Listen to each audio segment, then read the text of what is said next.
آپ نے اصحاب کہف کی بات کر دی. آپ نے کہا کہ اصحاب کہف 400 سال آگے ٹائم ٹریول کر کے گئے تھے.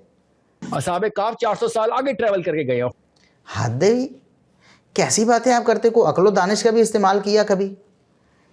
یہ اصحاب کہف کے واقعے کو ٹائم ٹریول پہ دلیل کیسے بنا لیا؟ حالانکہ اللہ رب العزت نے صاف طور پر بتایا ہے کہ اللہ رب العزت نے ان کو لمبی عمر دی تھی. باقی لوگ اپنی عمر کا جو یعنی ایک روٹین تھی عمر کی وہ پا کر فوت ہو گئے، جبکہ اصحاب کہف کو اللہ رب العزت نے زندگی دی اور 309 سال تو وہ سوئے رہے. غار میں داخل ہونے کے بعد 309 سال سوئے رہے، دوبارہ پھر جاگے اور بیدار ہوئے، یعنی ان کی عمر لمبی ہو گئی تھی. اب عمر لمبی ہونا بھی کوئی ٹائم ٹریول ہے؟ اب کہتے ہیں جی ان کو تو ایسے لگ رہا تھا کہ وہ چند گھنٹے سوئے ہیں، ایک دن یا ایک دن کا کچھ حصہ سوئے ہیں.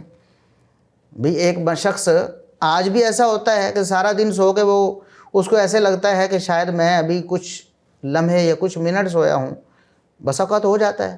اور ہمارے مشاہدے میں تو ایسا بھی آیا ہوا ہے کہ ہمارے ایک ساتھی تھے، وہ تعلیمی چھٹیاں ہوئیں، 3 چھٹیاں ہوتی تھیں ہمارے ہاں، تو وہ جس دن چھٹیاں ہوئیں وہ سو گئے، وہ سونے میں ذرا مشہور تھے.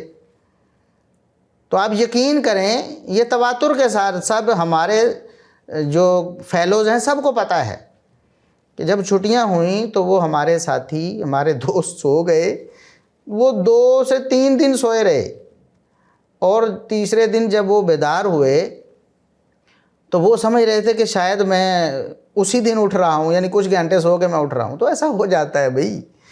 اور یہ واقعہ تو اللہ رب العزت نے ان کو سلایا، اور اس میں اللہ رب العزت کی قدرت کا اظہار تھا. تو اللہ رب العزت نے ان کو 309 سال سلائے رکھا اور پھر ان کو جگا دیا اللہ رب العزت نے. تو ظاہر ہے 309 سال میں کئی نسلیں گزر گئی تھیں، کئی بادشاہتیں حکومتیں گزر گئی تھیں. جب وہ بیدار ہوئے تو سارا نظام آگے پیچھے ہو گیا، گلیاں بازار بدل گئے، سکے تک بدل گئے، حکومتیں بدل گئیں. تو یہ بات اس کو ٹائم ٹریول پہ کہاں لے گئے آپ؟ کہتے ہیں جی انہوں نے 400 سال ٹائم ٹریول کیا.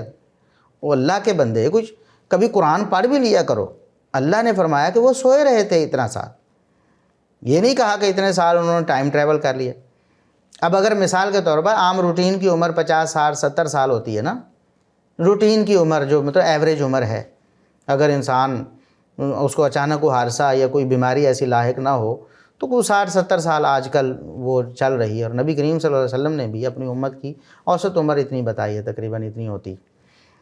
اب اس کے برعکس کئی ہوتا ہے 125 سال تک. آج بھی دنیا میں ایسے لوگ موجود ہیں 100 سال سے بہت اوپر چلے گئے، انہوں نے اپنی 4-5 نسلیں دیکھ لیں، یعنی بیٹے پوتے پڑپوتے اور آگے اگلی نسلیں بھی دیکھ لیں. تو کیا کہیں گے کہ انہوں نے ٹائم ٹریول کر لیا اتنا، کہ انہوں نے اتنا عرصہ؟ بھئی ان کی عمر لمبی ہوگی، اس میں ٹائم ٹریولنگ کہاں سے آ گئی؟ یہ تو آپ کے دلائل ہیں جناب، اور اس کی بنا پر آپ کہہ رہے ہیں کہ میں ٹائم ٹریول ثابت کرتا ہوں. قرآن میں ٹائم ٹریول لکھی ہوئی، یہ ٹائم ٹریول ہے نا جو قرآن میں لکھی ہے.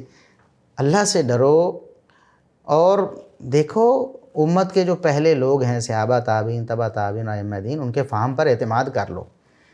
اگر قرآن میں اگر کہیں ایسی بات ہوتی تو وہ ہمیں ضرور بتاتے، اس پہ ضرور ہمیں آگاہی دیتے کہ دیکھیں اس میں ٹائم ٹریولنگ ثابت ہو رہی ہے، اس میں یہ ثابت ہو رہا ہے، اس میں یہ ثابت ہو رہا ہے. یہ آپ کا ایمان ہے کہ جو خود گھڑ کر باتیں جو قرآن کے ذمہ لگا رہے ہیں اور اللہ رب العزت پر بھی بہتان باندھے جا رہے ہیں، اور اصحاب کہف کے بارے میں کہہ رہے ہیں کہ وہ جو 309 سال سوئے رہے تھے انہوں نے ٹائم ٹریولنگ کی ہے. یہ دلائل ہیں آپ کے.